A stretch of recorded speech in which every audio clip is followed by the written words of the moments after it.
Hello everyone, welcome to Prakriti classes. I hope you all are doing well. तो friends, आज की इस class में हम सामाजिक अध्ययन जो कि आपके एसएसटी है उसके बारे में हम पढ़ेंगे।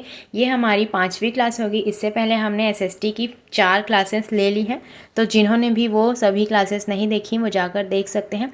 सभी की जो है प्लेलिस्ट बनी हुई है। और यहाँ सीडीपी, हिंदी और कंप्यूटर की भी क्लासेस चल रही हैं, तो जिन्होंने भी वो सभी क्लासेस नहीं देखी वो जाकर देख सकते हैं। सभी की प्लेलिस्ट बनी हुई है। यहाँ आपको बिल्कुल फ्री क्लासेस प्रोवाइड की जा रही हैं, तो ज़्यादा से ज़्यादा आप इसे शेयर कीजिए और जो भी नए हों वो हमारे चैनल को सब्सक्राइब कर लीजिए। ये आपका जो शिक्षक भर्ती 2024 में आने वाली है, और शिक्षक वर्ग में जितने भी वर्ग हैं आपके, चाहे वो सहायक शिक्षक हो या फिर व्याख्याता, ये जो सामाजिक अध्ययन का जो टॉपिक है यहाँ पर जो क्लासेस चल रही हैं वो इन सभी वर्गों के लिए काम आएंगी।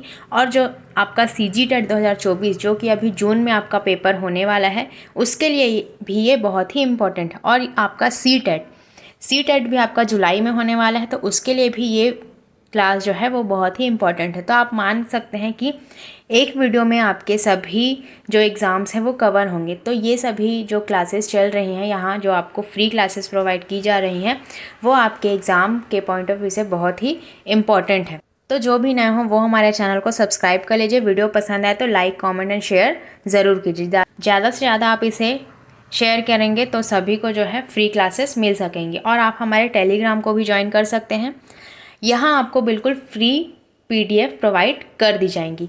अगर आप हमारे टेलीग्राम चैनल को ज्वाइन करते हैं तो वहाँ आपको इन सभी क्लासेस की जो है PDF वहाँ प्रोवाइड कर दी जाएंगी।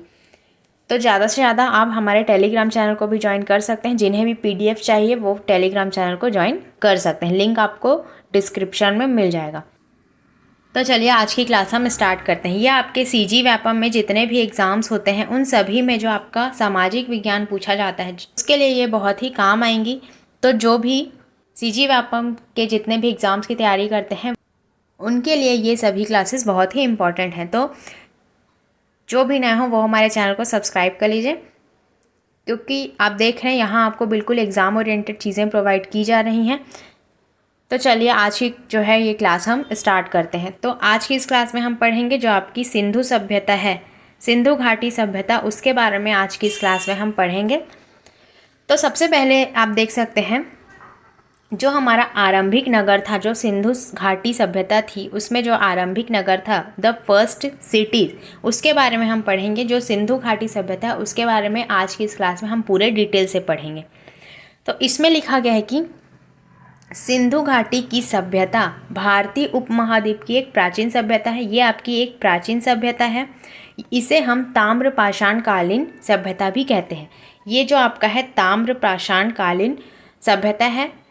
आपके एग्ज़ाम में ऐसे भी क्वेश्चन पूछे जाते हैं कि सिंधु घाटी सभ्यता जो थी वो, इसके और भी अनेक नाम क्या हैं, ऐसे आपसे एग्ज़ाम में क्वेश्चन पूछे जाते हैं। तो आप इसमें एक और नाम याद रखेंगे कि इसे हम ताम्र पाषाण कालीन युग भी कहते थे, मतलब कि ताम्र पाषाण कालीन सभ्यता के नाम से भी इसे हम जानते थे। और इसमें आगे लिखा गया कि जो उत्तर पूर्वी अफगानिस्तान, पाकिस्तान और उत्तर पश्चिम भारत में फैली थी। जो आपकी सिंधु घाटी सभ्यता थी ये आप देख सकते हैं, ये है आपकी सिंधु घाटी सभ्यता। ये सभी आपकी सिंधु घाटी सभ्यता है। तो ये जो आपकी थी उत्तर पूर्वी अफगानिस्तान, पाकिस्तान और उत्तर पश्चिम भारत में फैली थी। प्राचीन विश्व की 3 प्रमुख सभ्यताएँ हैं। जो सिंधु सभ्यता थी उसके साथ ही साथ 2 और सभ्यताएं भी थी, जो कि थी आपकी मिस्र और मेसोपोटामिया, और आपकी थी सिंधु घाटी सभ्यता। तो इसी सिंधु घाटी सभ्यता के बारे में इस क्लास में हम पढ़ेंगे। इन सभ्यताओं में सर्वाधिक प्राचीन सभ्यता सिंधु घाटी सभ्यता है। सबसे प्राचीन आपकी सिंधु घाटी सभ्यता ही थी। इसे आप हड़प्पा के नाम से भी जानते हैं। इसे आप ताम्रपाषाण कालीन और हड़प्पा और सिंधु सभ्यता, इन तीनों नाम से आप जानते हैं। तो ये सभी नाम आप इसमें याद रखेंगे, क्योंकि आपके एग्ज़ाम में इन सभी से भी आपके एग्ज़ाम में क्वेश्चन पूछे जाते हैं। पिछली शिक्षक भर्ती में ही आपसे पूछा गया था कि सिंधु घाटी सभ्यता नगरीय सभ्यता थी कि ग्रामीण सभ्यता। तो ये आपकी है नगरीय सभ्यता, तो इसे भी आप याद रखेंगे। तो आप देख सकते हैं कि जो ये सिंधु घाटी सभ्यता है इससे आपके एग्ज़ाम में बहुत ही क्वेश्चन पूछे जाते हैं। तो ये टॉपिक आपके लिए सबसे महत्वपूर्ण टॉपिक है, तो इसे आप लास्ट तक ज़रूर देखेंगे। अब नेक्स्ट इसमें लिखा गया कि हड़प्पा सभ्यता का उद्भव कब हुआ था।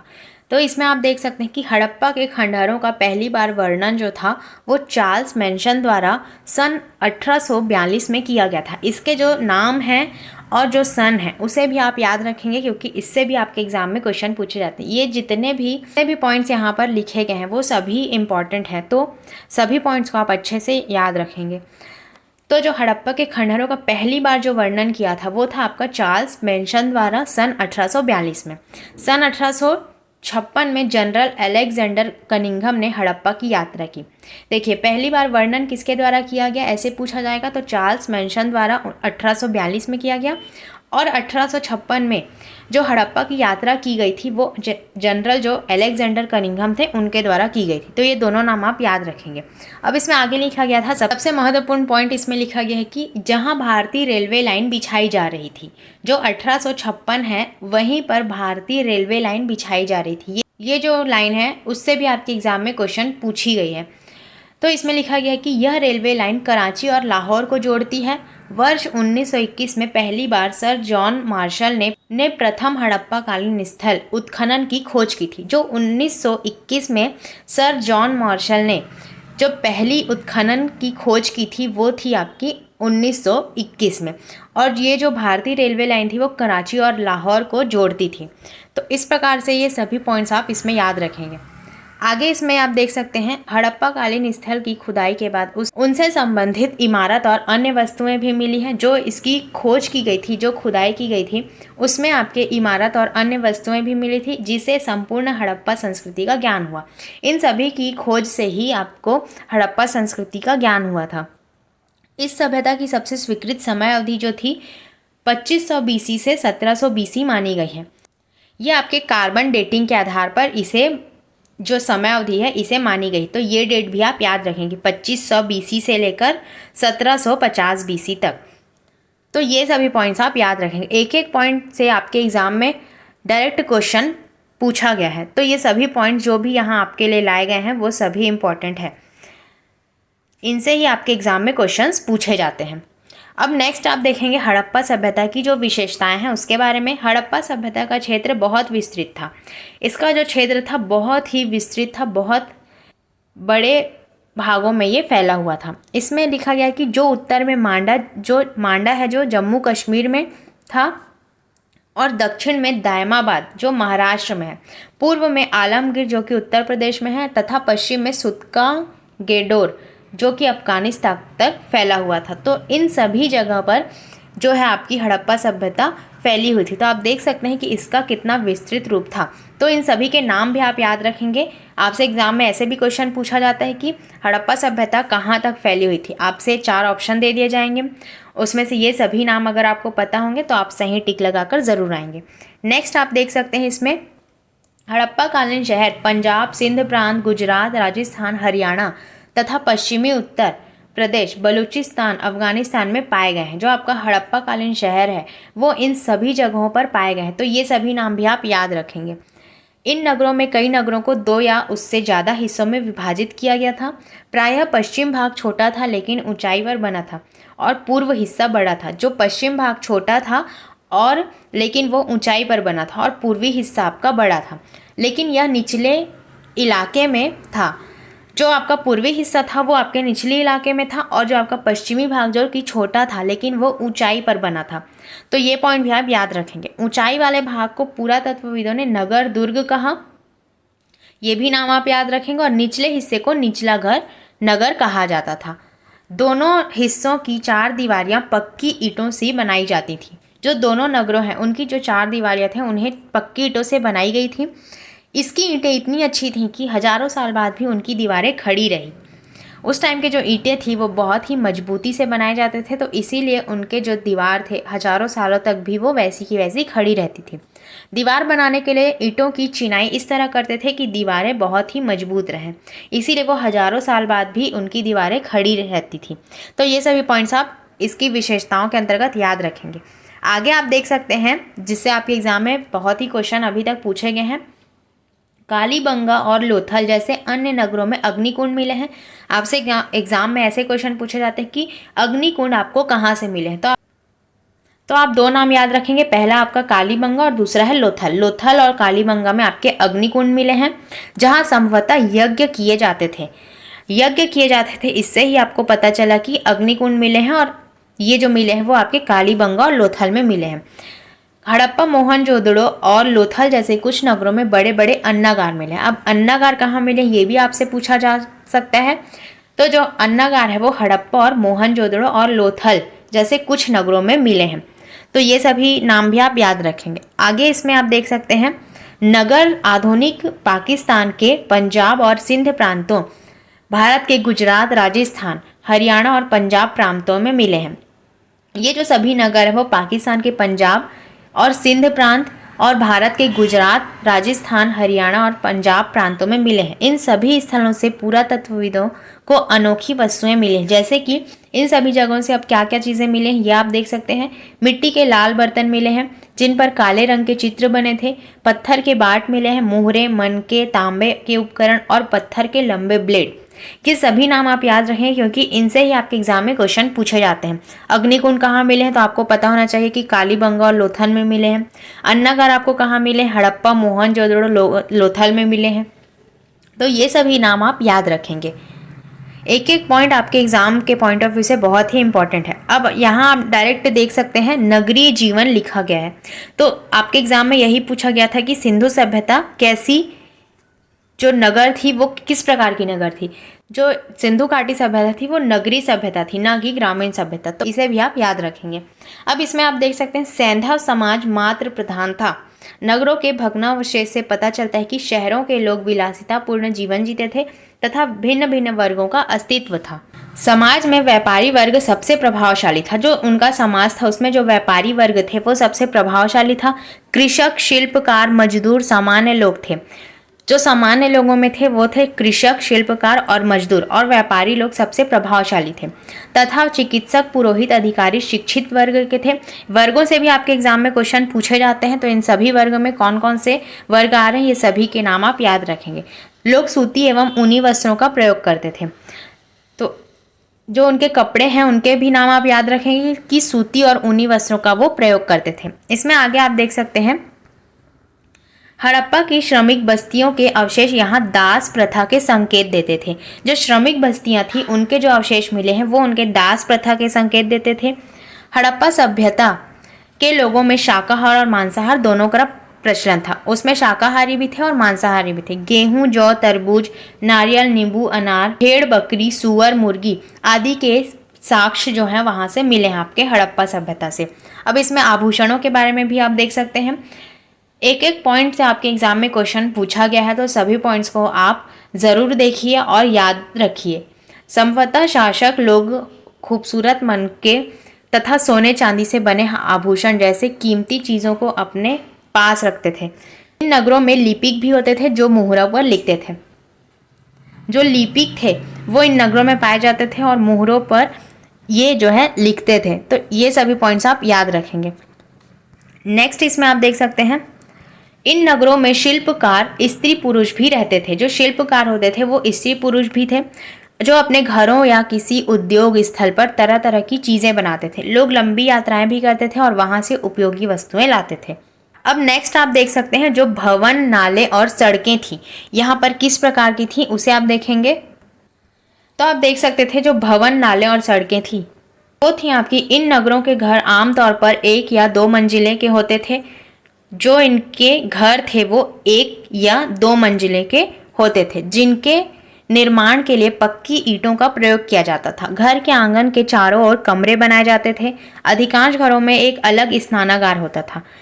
जो अधिकांश घर होते थे उनमें एक अलग से स्नानागार होता था और कुछ घरों में कुएं भी होते थे। हड़प्पाकालीन नगरों में भवन जो थे 3 श्रेणियों में विभाजित किए जाते थे, जैसे कि आवासीय भवन, विशाल भवन तथा सार्वजनिक स्नानागार या अन्नागार। कई नगरों में ढके हुए नाले थे। इन्हें सावधानी से सीधी लाइन में बनाया जाता था। हर नाली में हल्की ढलान होती थी ताकि पानी आसानी से बह सके। उनके जो घर थे वहाँ नाले जो थे वहाँ पर नाले भी बनाए गए थे जिनकी हल्की ढलान होती थी और जिससे है जो पानी आसानी से बह सके, इस प्रकार के नाले वहाँ बनाए गए थे। आगे आप देख सकते हैं इसमें घरों की नालियों को सड़कों की नालियों से जोड़ दिया जाता था, जो बाद में बड़े नालों में मिल जाती थी। नालों के ढके होने के कारण इनमें जो जगह जगह पर मेन होल बनाए गए थे जिनके जरिए से इनकी देखभाल और सफाई किए जा सके। जो नाले थे उनमें मेन होल भी बनाए गए थे जिनसे उसकी सफाई की जा सके। अब नेक्स्ट इसमें आप देख सकते हैं घर, नाले और सड़कों का निर्माण योजनाबद्ध तरीके से एक साथ ही किया जाता था। सड़कें कच्ची थी, प्रायः एक दूसरे को समकोण पर काटती थी तथा नगर को आयताकार खंडों में विभक्त करती थी। जो आपका सीटेट है उनसे आपके एग्जाम में इन्हीं सभी चीज़ों से डायरेक्ट क्वेश्चन पूछे गए हैं। जो आपका कूटबद्ध वाले जो प्रश्न होते हैं उसमें ये सभी पॉइंट्स आपके डायरेक्ट पूछे गए हैं कि हड़प्पा संस्कृति की जो सड़कें थीं वो कच्ची थीं या पक्की थीं, प्रायः एक दूसरे को समकोण पर काटती थी, नाले किस प्रकार के थे वहाँ पर। तो ये सभी पॉइंट्स आपके सीटेट हो, सीजीटेट हो या शिक्षक भर्ती हो, उन सभी के लिए ये सभी जो पॉइंट्स यहाँ पर बताए जा रहे हैं वो सभी आपके लिए बहुत ही इंपॉर्टेंट है। तो जो भी जेन्युइन तरीके से तैयारी कर रहे हैं वो ये लेक्चर आई होप सो पूरा देखेंगे। नेक्स्ट आप इसमें देख सकते हैं कला और शिल्प। जो हड़प्पा संस्कृति की कला और शिल्प थी उनके बारे में आप देख सकते हैं। पुरातत्वविदों को हड़प्पा के नगरों से जो चीज़ें मिली हैं उनमें अधिकतर पत्थर, शंख, तांबे, कांसे, सोने और चांदी जैसे धातुओं से बनाई जाती थी। जो हड़प्पा नगर में जो चीज़ें मिली हैं उसमें से अधिकतर जो हैं जो धातुएं बनाई गई थी वो पत्थर, शंख, तांबे, कांसे, सोने और चांदी जैसे धातुओं से बनाई गई थी। तांबे और कांसे से औजार, हथियार, गहने और बर्तन बनाए जाते थे। जो तांबे और कांसे हैं उनसे आप याद रखेंगे कि औजार, हथियार, गहने और बर्तन बनाए जाते थे और सोने चांदी से भी गहने और बर्तन बनाए जाते थे। तो ये सभी पॉइंट्स आप याद रखेंगे। नेक्स्ट आप इसमें देख सकते हैं हड़प्पा सभ्यता के लोग पत्थर की मुहरें भी बनाते थे। ये भी आपके एग्जाम में पूछा गया है क्वेश्चन है कि हड़प्पा सभ्यता के लोग पत्थर की मुहरें बनाते थे। अब इसमें आगे आप देख सकते हैं इन आयताकार मुहरों पर सामान्यतः जानवरों के चित्र मिले हैं। हड़प्पा सभ्यता के लोग काले रंग से डिजाइन किए हुए खूबसूरत लाल मिट्टी के बर्तन बनाते थे। ये भी आपके एग्जाम में पूछा गया क्वेश्चन है कि हड़प्पा सभ्यता के लोग किस रंग से डिजाइन बनाते थे। तो ये आप याद रखेंगे काले रंग के डिजाइन से किए हुए जो खूबसूरत लाल मिट्टी के बर्तन हैं उसे ये बनाते थे। नेक्स्ट इसमें आप देख सकते हैं संभवतः ईसा पूर्व 7000 वर्ष से पहले मेहरगढ़ में कपास की खेती होती थी। ये भी पॉइंट आप याद रखेंगे कि मेहरगढ़ में कपास की खेती होती थी। मोहनजोदड़ो से कपड़े के टुकड़ों के अवशेष, चांदी में एक फूलदान के ढक्कन तथा कुछ अन्य तांबे की वस्तुओं से चिपके हुए मिले हैं। पक्की मिट्टी तथा फेंस से बनी तकलियां सूत कताई का संकेत देती थी। अब फेंस क्या है इसके बारे में आप जानेंगे कि पक्की मिट्टी तथा फेंस से बनी जो तकलियां हैं वो सूत कताई का संकेत देती थी। जो आपका फेंस था वो जो होता था वो पत्थर और जो शंख थे उन्हें जो है प्राकृतिक तौर पर वो चीज़ें मिल जाती थी, लेकिन जो आपका फेंस था उसे कृत्रिम रूप से तैयार किया जाता था। इसे आप याद रखेंगे। जो बालू और स्फटिक पत्थरों के चूर्ण को गोंद में मिलाकर उनसे ये सभी वस्तुएं बनाई जाती थी। जो ये सभी पॉइंट्स आप नोट कर लेंगे। उसके बाद जो है उन वस्तुओं पर एक चिकनी परत चढ़ाई जाती थी। जो ये चिकनी परत थे उनके जो रंग होते थे वो नीले होते थे, हल्के समुद्री रंग के होते थे। और जो फेंस थे आपके वो थे आपके मनके, चूड़ियाँ और कान के बाले और छोटे बर्तन इनसे ही बनाए जाते थे। जो आपका फेंस था बेसिकली उससे जो है आपके मनके, चूड़ियाँ, कान के बाले और छोटे बर्तन बनाए जाते थे। तो ये सभी पॉइंट्स को आप नोट कर लेंगे और इसे आप याद रखें क्योंकि फेंस से आपके जो है एग्जाम में भी क्वेश्चन पूछे जा सकते हैं। तो फेंस जो है आपका उससे मनके, चूड़ियाँ, कान के बाले और छोटे बर्तन बनाए जाते थे। तो ये सभी चीज़ें आप याद रखेंगे। अब नेक्स्ट हम देखेंगे इसके उद्योग के बारे में। जो आपका हड़प्पा संस्कृति का उद्योग था उसके बारे में हम देखेंगे। हड़प्पा के लोगों का प्रमुख उद्योग जो था, इंडस्ट्री जो था उनका कपड़ा बुनना था, बर्तन बनाना था, बढ़ईगिरी करना, भवन निर्माण करना, धातु कर्म और हाथी के दांत से वस्तुओं का निर्माण, मूर्ति निर्माण, आभूषण निर्माण आदि थे। यहाँ से नाव बनाने के भी साक्ष्य मिले हैं। तो जिन सभी नाम को यहाँ मेंशन किया गया है उन सभी नाम को आप याद रखेंगे। आपके एग्जाम में यहाँ से डायरेक्ट क्वेश्चन पूछे गए हैं और आगे भी पूछे जाने की संभावना है। अब नेक्स्ट हम इसके व्यापार के बारे में देखेंगे। जो इनका व्यापार था, हड़प्पा के लोगों में बहुत सी वस्तुएं अथवा सामान वहीं उपलब्ध थे, लेकिन तांबा, लोहा, सोना, चांदी और बहुमूल्य पत्थर जैसे पदार्थों को वो दूर दूर से आयात करते थे। बहुत से सामान वहां पर उनके पास थे, लेकिन कुछ सामान जो नहीं थे उनका वो दूर दूर से आयात निर्यात करते थे। जो कि इसमें आप देख सकते हैं, हड़प्पा के लोग तांबे का आयात संभवतः आज के राजस्थान से करते थे। जो वो तांबे को मंगवाते थे वो आपके राजस्थान से मंगवाते थे। पश्चिम एशियाई देश ओमान से भी तांबे का आयात किया जाता था। ये सभी नाम भी आप याद रखेंगे, इनसे भी आपके एग्जाम में क्वेश्चन पूछे गए हैं। कांसा बनाने के लिए तांबे के साथ मिलाई जाने वाली वस्तु टीन का आयात आधुनिक ईरान और अफगानिस्तान से किया जाता था। ये आपके एग्जाम में सबसे इम्पॉर्टेंट पॉइंट है एग्जाम के लिए। जो ये आपका हड़प्पा संस्कृति था वो कांस्य युगीन या ताम्र युगीन, इस प्रकार से आप इसे याद रखते हैं। तो जो कांसा है वो आपका बनता है तांबे और टीन से। ये आपके एग्जाम में डायरेक्ट पूछा गया क्वेश्चन है, और अन्य भी किसी एग्जाम में ये क्वेश्चन आपसे पूछा जाता है कि कांसा किससे बनता है, तो तांबा प्लस टीन से बनता है, तो ये आप याद रखेंगे। और जो आपका तांबा और टीन था वो आपका आधुनिक ईरान और अफगानिस्तान से इसे आयात किया जाता था, तो ये भी आप इसमें याद रखेंगे। अब जो सोने का आयात था वो आधुनिक कर्नाटक और बहुमूल्य पत्थर का आयात गुजरात, ईरान और अफगानिस्तान से किया जाता था। तो इनका व्यापार कहाँ कहाँ से होता था ये भी आप याद रखेंगे। जो ये आयात करते थे वस्तुओं का, उस जगहों को भी आप याद रखेंगे। जैसे कि कांसे के बारे में आप याद रखेंगे कि कांसे को बनाने के लिए जो तांबे के साथ मिलाई जाने वाली धातु टीन का जो आयात करते थे ये ईरान और अफगानिस्तान से करते थे। जो टीन का आयात था वो आधुनिक ईरान और अफगानिस्तान से करते थे।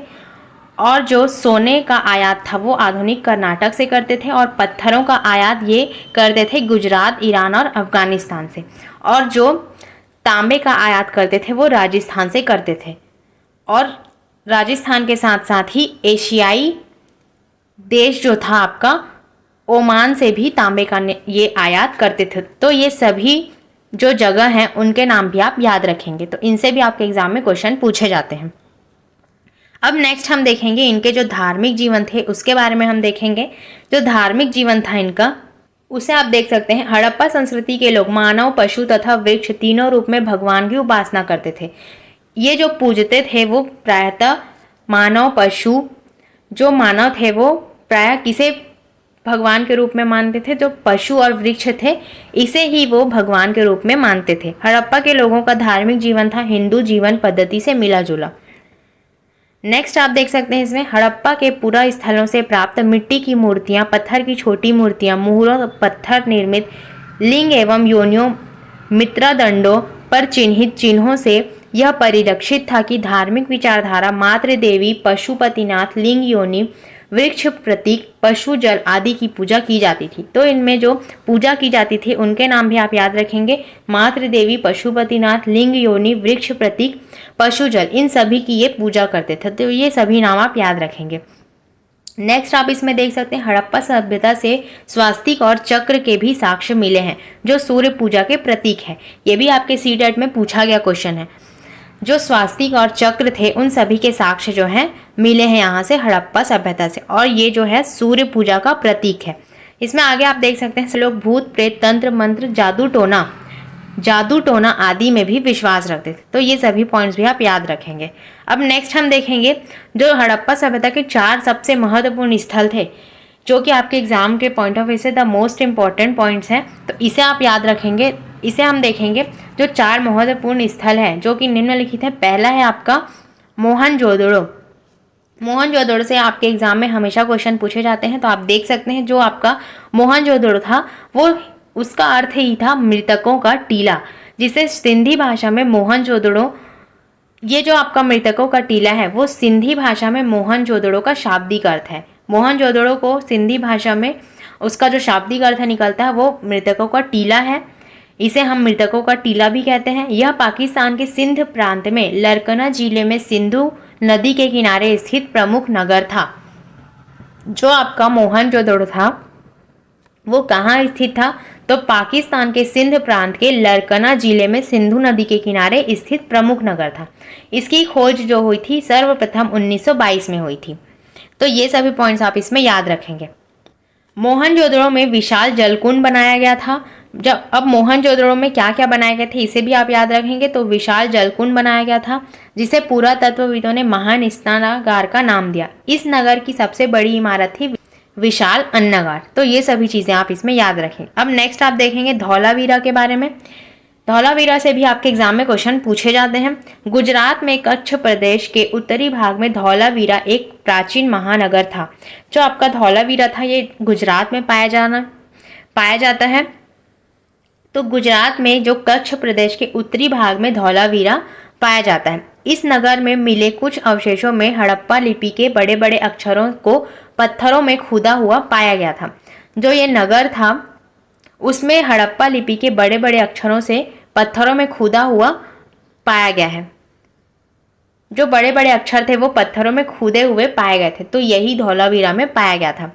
नेक्स्ट आप देखेंगे लोथल के बारे में। लोथल नगर गुजरात के अहमदाबाद जिले के भोगवा नदी के किनारे स्थित है। जो आपका लोथल और धौलावीरा है वो दोनों गुजरात में पाए जाते हैं। तो आपका जो लोथल है वो अहमदाबाद जिले के भोगवा नदी के किनारे स्थित है। इस नगर में मुहरे और मुद्रांकन के सर्वाधिक भंडार गृह मिले हैं। यहाँ से जो प्राप्त अवशेष हैं वो आपके मुहरे और मुद्रांकन पाए गए हैं।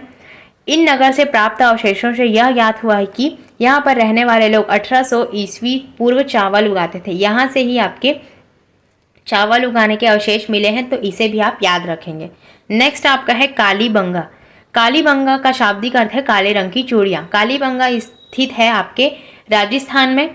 यहाँ पर हड़प्पा संस्कृति के अवशेष, हल के निशान, प्रतीकात्मक समाधियाँ आदि प्राप्त हुए। तो ये सभी पॉइंट्स आप इसमें याद रखेंगे। अब इसके सभ्यता के अंत होने का रहस्य भी आप देख सकते हैं। ये भी पॉइंट्स आपके सीटेट के एग्जाम में पूछे गए हैं। तो ये सभी आपके सीजीटेट शिक्षक भर्ती सभी के लिए इम्पोर्टेंट। तो इसमें आप देख सकते हैं लगभग 3900 वर्ष पहले एक बड़ा बदलाव देखने को मिलता है। अचानक लोगों ने इन नगरों को छोड़ दिया। इसके जो सभ्यता के अंत होने का रहस्य है वो किसी को अच्छे से नहीं पता। तो यही सभी पॉइंट्स जो इसमें लिखे गए हैं उसे आप देखेंगे। इसके सभ्यता का अंत आखिर हुआ कैसे। लेखन, मुहर और बाटों का प्रयोग बंद हो गया। दूर दूर से कच्चे माल का आयात भी काफ़ी कम हो गया। मोहनजोदड़ो में जो सड़कें थी उस पर कचरों के ढेर बनने लगे। जहाँ नालियाँ थी वहाँ कचरों के ढेर बनने लगे। जल निकास प्रणाली नष्ट हो गई। नगरों पर ही झुग्गीनुमा घर बनाए जाने लगे। यह सब क्यों हुआ कुछ पता नहीं। जो इसके सभ्यता का अंत है वो किस प्रकार हुआ वो किसी को नहीं पता। इन सभी तथ्य को ही यहाँ पर शामिल किया गया है। अब आगे इसमें लिखा गया कि कुछ विद्वानों का कहना था कि नदियाँ सूख गई थी। अन्य का कहना था कि जंगलों का विनाश हो गया था। इसका कारण यह हो सकता है कि ईंटें पकाने के लिए ईंधन की ज़रूरत पड़ती थी। इसके अलावा मवेशियों के बड़े बड़े झुंडों से चारागाह और घास वाले मैदान भी समाप्त हो गए। कुछ इलाकों में बाढ़ आ गई। लेकिन इन कारणों से ही स्पष्ट नहीं हो पाता कि सभी नगरों का अंत कैसे हो गया, क्योंकि बाढ़ और नदियों के सूखने का कुछ असर इलाके में ही हुआ था। तो ये सभी पॉइंट्स आप याद रखेंगे। जो कूटबद्ध वाले प्रश्न होते हैं आपके सीटेट में डायरेक्ट पूछे जाते हैं। तो ये सभी पॉइंट्स आपके सीटेट में हमेशा क्वेश्चन पूछे जाते हैं और ये आपके सीजीटेट और शिक्षक भर्ती के लिए भी इम्पोर्टेंट है। आगे आप देख सकते हैं आधुनिक पाकिस्तान के सिंध और पंजाब की बस्तियां उजड़ गई थीं। कई लोग पूर्व और दक्षिण के इलाकों में छोटी बस्तियों में जाकर बस गए। इसके लगभग 1400 वर्ष बाद नए नगरों का विकास हुआ। ये जो समाप्त हुआ सिंधु सभ्यता उसके लगभग 1400 वर्ष के बाद यहाँ पर नए नगरों का जो है विकास हुआ था। तो ये सभी पॉइंट्स आप इसमें याद रखेंगे। तो यहाँ तक हमने सिंधु सभ्यता के बारे में जो भी इम्पोर्टेंट पॉइंट्स है उन्हें हमने अच्छे से देखा। अब इससे जो रिलेटेड MCQs हैं उसे हम देखेंगे। तो आप कमेंट करके ज़रूर बताएंगे कि आपके कितने क्वेश्चन सही हुए और ये क्लास आपको कैसी लगी। तो अब हम देखेंगे इसके इम्पोर्टेंट MCQs को कि निम्न कथनों पर विचार कीजिए। इसमें आपको बताना है कि सिंधु घाटी की सभ्यता भारतीय उपमहाद्वीप की एक प्राचीन सभ्यता है। यह ताम्र पाषाण कालीन सभ्यता है। इसमें से कौन सा असत्य है ये आपको बताना है। तो हमने जब पढ़ा सिंधु घाटी सभ्यता के बारे में तो हमने देखा कि जो सिंधु घाटी सभ्यता थी वो भारतीय उपमहाद्वीप की एक प्राचीन सभ्यता थी। इसके साथ ही साथ जो मिस्र थी और मेसोपोटामिया थी, इसके साथ ही साथ सिंधु सभ्यता भी जो भारतीय उपमहाद्वीप थी उसकी एक प्राचीन सभ्यता थी। तो ये बिल्कुल सही है। यह ताम्र पाषाण कालीन सभ्यता भी थी, ये भी बिल्कुल सही है। तो ये इसे असत्य पूछा गया तो ये इसका जो सही आंसर हो जाएगा वो ऑप्शन नंबर 4 हो जाएगा, क्योंकि ना तो A और ना ही B, इसमें जो दोनों सही हैं असत्य इसमें पूछा गया तो असत्य इसमें कोई भी नहीं, तो इस प्रकार से इसका आंसर हो जाएगा ऑप्शन नंबर 4। और जो आपका ताम्र पाषाण कालीन सभ्यता है इसे हम कांस्य युगीन भी कहते हैं।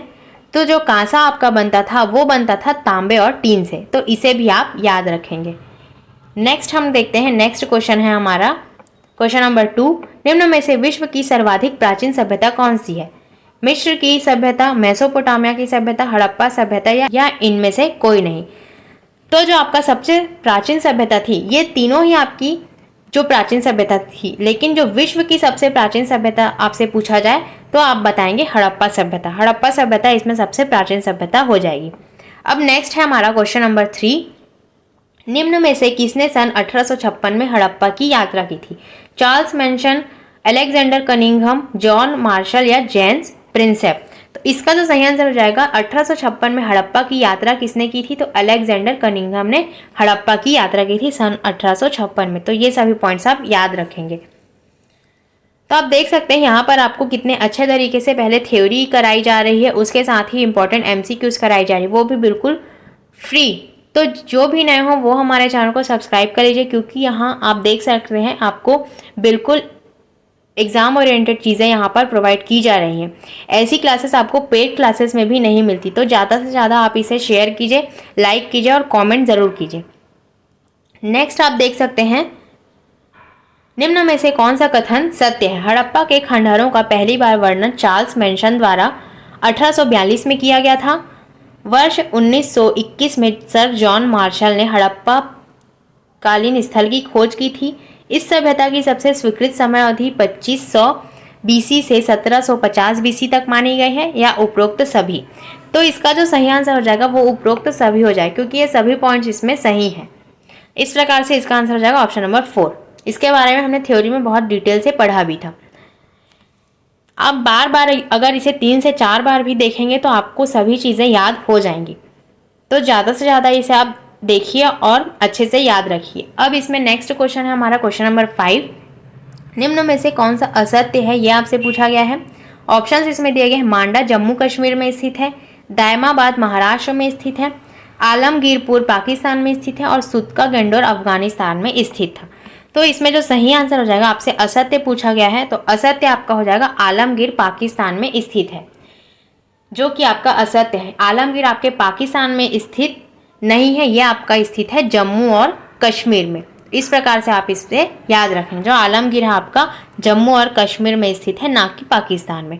नेक्स्ट आप देख सकते हैं, हड़प्पा सभ्यता के ऊंचाई वाले भाग को पुरातत्वविदों ने नगर दुर्ग कहा और निचले हिस्से को क्या कहा? ग्राम दुर्ग, निचला दुर्ग, बस्ती या निचला नगर। इसका आंसर हो जाएगा निचला नगर। निचले हिस्से को कहा जाता था वो कहा जाता था निचला नगर, और ऊपर के हिस्से को जो ऊंचाई वाले हिस्से थे उन्हें नगर दुर्ग कहा जाता था। इस प्रकार से इसे आप याद रखेंगे। नेक्स्ट है हमारा क्वेश्चन नंबर 7। हड़प्पा सभ्यता के संदर्भ में निम्न में से कौन सा कथन असत्य है? असत्य है यह आपको बताना है। कालीबंगा से जूते हुए खेत के साक्ष्य मिले हैं। सिंधु घाटी की लिपि की सूचना मोहरों से प्राप्त होती है। सुतकोतड़ा से घोड़ों के अवशेष प्राप्त हुए हैं। सिंधु घाटी सभ्यता से गाय अंकित मोहरें सबसे कम संख्या में प्राप्त हुई हैं। तो इसमें आपको असत्य बताना है, तो असत्य इसमें से हो जाएगा आपका ऑप्शन नंबर 4। जो सिंधु घाटी सभ्यता से गाय अंकित मोहरें सबसे कम संख्या में प्राप्त हुई हैं, ये आपका इसमें बिल्कुल असत्य हो जाएगा। नेक्स्ट है आपका क्वेश्चन नंबर 8। सैंधव सभ्यता के संदर्भ में निम्नलिखित में से कौन सा सत्य नहीं है? सैंधव समाज मात्र प्रधान था। नगरों के भग्नावशेष से पता चलता है कि शहरों के लोग विलासितापूर्ण जीवन जीते थे। भिन्न भिन्न वर्गों का अस्तित्व था। समाज में पुरोहित वर्ग सबसे प्रभावशाली था। तो इसमें जो सत्य नहीं है यह आपसे पूछा गया, तो सत्य नहीं है ये आपका लास्ट ऑप्शन हो जाएगा। समाज में पुरोहित वर्ग सबसे प्रभावशाली था। इसमें जो सही हो जाएगा वो आपका व्यापारी वर्ग जो था वो सबसे प्रभावशाली था। हमने जब इसकी थ्योरी पढ़ी तो उसमें हमने डिटेल से पढ़ा है कि कौन से वर्ग में कौन सा वर्ग प्रभावशाली था। इस प्रकार से हमने थ्योरी में इसके बारे में बहुत ही डिटेल से पढ़ा था। अगर आपको क्वेश्चन आंसर सॉल्व करने में डिफ़िकल्टीज आ रही हैं तो आप थ्योरी को बार बार रिपीट कीजिए, तो इससे आपके क्वेश्चंस जो हैं अच्छे से बनेंगे। नेक्स्ट हमारा क्वेश्चन नंबर 9। निम्नलिखित में से कौन सा हड़प्पा कालीन पूरा स्थल हरियाणा में स्थित है? रंगपुर, आलमगीर, राखीगढ़ी या मेहरगढ़। तो इसका जो सही आंसर हो जाएगा वो हो जाएगा राखीगढ़ी। जो राखीगढ़ी है वो आपके हरियाणा में स्थित है। नेक्स्ट है हमारा क्वेश्चन नंबर 10। निम्न कथनों पर विचार कीजिए। सेंधा समाज मातृ प्रधान था। हड़प्पा की श्रमिक बस्तियों के अवशेष यहाँ दास प्रथा का संकेत देते हैं। उपरोक्त में से कौन सा सत्य है ये आपको बताना है। तो इसमें से सत्य हो जाएगा ए और बी दोनों। जो आपका सेंधा समाज था वो मातृ प्रधान था और हड़प्पा की श्रमिक बस्तियों के अवशेष यहाँ से दास प्रथा का संकेत देते हैं। तो ये दोनों इसमें सही हो जाएंगे। नेक्स्ट है हमारा क्वेश्चन नंबर 11। हड़प्पा सभ्यता के संदर्भ में कौन सा सत्य नहीं है यह आपको बताना है। कृषक, शिल्पकार, मजदूर सामान्य लोग थे। चिकित्सक, पुरोहित, अधिकारी शिक्षित वर्ग थे। लोग सूती एवं ऊनी वस्त्रों का प्रयोग करते थे। केवल शाकाहार का प्रचलन था। हड़प्पा की श्रमिक बस्तियों के अवशेष यहाँ दास प्रथा के संकेत देते थे। तो सत्य नहीं है यह आपको बताना है। तो जो सत्य नहीं है वो आपका ऑप्शन नंबर 3 हो जाएगा, क्योंकि यहाँ सिर्फ शाकाहार का प्रचलन नहीं था, यहाँ पर मांसाहार का भी प्रचलन था। तो इस प्रकार से दोनों प्रकार के जो वर्ग थे यहाँ पर पाए जाते थे। यहाँ शाकाहारी भी थे और मांसाहारी भी थे। इस प्रकार से जो सत्य नहीं है इसमें से ऑप्शन नंबर 3 इसमें सही हो जाएगा। नेक्स्ट है हमारा क्वेश्चन नंबर 12। कृषि के लिए अपनाई गई सबसे प्राचीन फसलों में गेहूं आते हैं। उसी तरह सबसे पहले पालतू जानवरों में कुत्ते के बाद आते हैं। ऑप्शंस इसमें दिए गए हैं कपास गाय, कपास और भेड़ बकरी। यह आपका जौ है, यहाँ पर जौ लिखा गया, इसे आप करेक्ट कर लेंगे। जौ और गाय और जौ और भेड़ और बकरी। तो इसमें से जो सही आंसर हो जाएगा वो आपका हो जाएगा ऑप्शन नंबर 4। जो कुत्ते के बाद आते हैं वो आपके आते हैं जौ और भेड़ बकरी। इस प्रकार से आप इसे याद रखेंगे। नेक्स्ट क्वेश्चन है आपका क्वेश्चन नंबर 13। सैंधव सभ्यता की नगर निर्माण योजना के संबंध में निम्नलिखित में से कौन सा कथन असत्य है। असत्य है यह आपसे पूछा गया है। ऑप्शंस इसमें दिए गए हैं। नगरों में बड़ी बड़ी सड़कों का जाल बिछा हुआ था और मुख्य सड़कें एक दूसरे को समकोण पर काटती थी। नगरों में जो छोटी तथा बड़ी नालियों का जाल बिछा हुआ था। नगर में नागरिकों के आवासीय गृह सड़क के दोनों ओर एक सुनियोजित प्रणाली के आधार बनाए जाते थे। सैंधव नगरों के ये गृहों के अधिकतम द्वार तथा खिड़कियों मुख्य सड़कों की ओर खुलती थी। तो इसमें से आपको असत्य बताना है। तो असत्य आपका इसमें से हो जाएगा ऑप्शन नंबर 4। जो सैंधव नगर के गृहों के अधिकतम द्वार तथा खिड़कियां मुख्य सड़कों की ओर खुलती थी ये इसमें बिल्कुल गलत हो जाएगा। इस प्रकार से इसका आंसर हो जाएगा ऑप्शन नंबर 4। नेक्स्ट है हमारा क्वेश्चन नंबर 14। निम्न कथनों पर विचार कीजिए। हड़प्पा के लोगों के प्रमुख उद्योग कपड़ा बुनना, बर्तन बनाना आदि थे। हड़प्पा सभ्यता से नाव बनाने के साक्ष्य भी मिले हैं। उपरोक्त में से कौन सा सत्य है यह आपको बताना है। जो है दोनों सत्य हो जाएंगे, क्योंकि हड़प्पा लोगों का प्रमुख जो उद्योग था वो कपड़ा बुनना भी था और बर्तन बनाना भी था, और यहाँ पर नाव बनाने के साक्ष्य भी प्राप्त हुए। तो ये सभी जो है इसमें दोनों सही हो जाएंगे। नेक्स्ट है हमारा क्वेश्चन नंबर 15। निम्न कथनों पर विचार कीजिए। हड़प्पा संस्कृति के लोग मानव, पशु तथा वृक्ष तीनों रूप में भगवान की उपासना करते थे। हड़प्पा सभ्यता से स्वास्तिक और चक्र के साक्ष्य मिले हैं जो सूर्य पूजा के प्रतीक थे। इसमें से कौन सा असत्य है यह आपको बताना है। तो असत्य इसमें से कोई भी नहीं है, ना तो ए और ना ही बी। ऑप्शन नंबर 4 इसमें सही हो जाए, क्योंकि ये दोनों सही हैं। यहाँ पर आपको मानव, पशु तथा वृक्ष तीनों रूप में भगवान की उपासना करते थे। जो स्वास्तिक और चक्र के साक्ष्य मिले हैं वो भी हड़प्पा सभ्यता से मिले हैं, और ये जो थे सूर्य पूजा के प्रतीक थे। तो ये दोनों सही हैं और असत्य आपसे पूछा गया है, तो ऑप्शन नंबर 4 इसमें सही हो जाएगा, ना तो ए ना ही बी। नेक्स्ट है हमारा क्वेश्चन नंबर 16। मोहनजोदड़ो के संदर्भ में निम्न में से कौन सा कथन असत्य है। असत्य है यह आपको बताना है। सिंधी भाषा में मोहनजोदड़ो का शाब्दिक अर्थ मृतकों को टीला था, ये बिल्कुल इसमें सही है। यह पाकिस्तान के सिंध प्रांत में स्थित है, ये भी सही है। यह रावी नदी के किनारे स्थित है, या फिर इसकी खोज सर्वप्रथम 1922 में हुई थी। तो इसका जो सही आंसर हो जाएगा वो हो जाएगा आपका गलत आपसे पूछा गया है। तो यह रावी नदी के किनारे स्थित है, ये इसमें बिल्कुल गलत हो जाएगा। जो आपका मोहनजोदड़ो है ये आपके रावी नदी के किनारे स्थित नहीं है, बल्कि ये सिंधु नदी के किनारे स्थित है। तो इसे आप याद रखेंगे। नेक्स्ट है हमारा क्वेश्चन नंबर 17। हड़प्पा कालीन पूरा स्थल धौलावीरा, देशपुर एवं सुतकोतड़ा कहाँ स्थित है। गुजरात, राजस्थान, पंजाब और हरियाणा। देखिए आपसे इस प्रकार के भी क्वेश्चन पूछे जाते हैं कि कौन सा स्थान कहाँ पर आज वर्तमान में स्थित है। तो आपको सभी के बारे में पता होना चाहिए, और जो थ्योरी है उसमें मैंने अच्छे से सभी के बारे में आपको बता दिया। तो उन्हें आप जितना रिपीट कर करके देखेंगे उतना ही आपको वो सभी चीज़ें याद रहेंगी। ऑप्शंस इसमें आप देख सकते हैं गुजरात, राजस्थान, पंजाब और हरियाणा। तो इसका जो सही आंसर हो जाएगा वो हो जाएगा आपका ऑप्शन नंबर 1 गुजरात। जो धौलावीरा है, सुत कोतड़ा, इसके साथ आप लोथल को भी याद रखेंगे कि लोथल भी आपका गुजरात में ही पाया जाता है। तो ये सभी आपके गुजरात में स्थित है। नेक्स्ट है हमारा क्वेश्चन नंबर 18। निम्न कथनों पर विचार कीजिए। लोथल नगर गुजरात में भोगवा नदी के किनारे स्थित है। इस नगर में मुहरे और मुद्रांकन के सर्वाधिक भंडार गृह मिले हैं। इसमें से कौन सा सत्य है यह आपको बताना है। तो इसमें से दोनों सत्य हो जाएंगे क्योंकि जो लोथल है आपका गुजरात में भोगवा नदी के किनारे स्थित है और इसमें जो है मुद्रे और मुद्रांकन के सर्वाधिक भंडार गृह भी मिले हैं। तो ये दोनों इसमें बिल्कुल सही हो जाएंगे। नेक्स्ट क्वेश्चन है हमारा क्वेश्चन नंबर 19। निम्न कथनों पर विचार कीजिए। कालीबंगा स्थल वर्तमान राजस्थान में स्थित है। कालीबंगा का शब्द, जो कालीबंगा का शाब्दिक अर्थ है वो काले रंग की चूड़ियां। उपरोक्त में से कौन सा असत्य है यह आपको बताना है। तो असत्य इसमें से कोई भी नहीं है, ना तो ए ना ही बी। ऑप्शन नंबर 4 इसमें सही हो जाएगा। जो कालीबंगा है वो आपके वर्तमान में आज राजस्थान में मिलती है और कालीबंगा का शाब्दिक अर्थ होता है काले रंग की चूड़ियां। तो इस प्रकार से इसमें जो है दोनों सही है, लेकिन असत्य आपसे पूछा गया तो असत्य आपका ना तो ए है ना ही बी। तो इस प्रकार से आज हमने देखा सिंधु सभ्यता के बारे में, जिससे आपके सबसे इम्पॉर्टेंट पॉइंट्स आपके यहाँ पर कवर किए गए हैं और इसके साथ ही साथ जो भी इनसे एग्जाम में जो आपके पूछे जाने वाले क्वेश्चंस हैं वो भी यहाँ पर आपको अच्छे से बता दिए गए हैं। तो इन सभी को आप अच्छे से पढ़िए और ज़्यादा से ज़्यादा हो सके इसे आप शेयर कीजिए ताकि सभी को जो है फ्री क्लासेस मिल सके। और अगर वीडियो पसंद आई हो तो लाइक, कमेंट एंड शेयर ज़रूर कीजिए। ज़्यादा से ज़्यादा आप हमारे चैनल को सब्सक्राइब कर लीजिए क्योंकि आप देख रहे हैं यहाँ बिल्कुल आपको फ्री क्लासेस प्रोवाइड की जा रही हैं। और पीडीएफ प्राप्त करने के लिए आप हमारे टेलीग्राम चैनल को भी ज्वाइन कर सकते हैं, लिंक आपको डिस्क्रिप्शन में मिल जाएगा।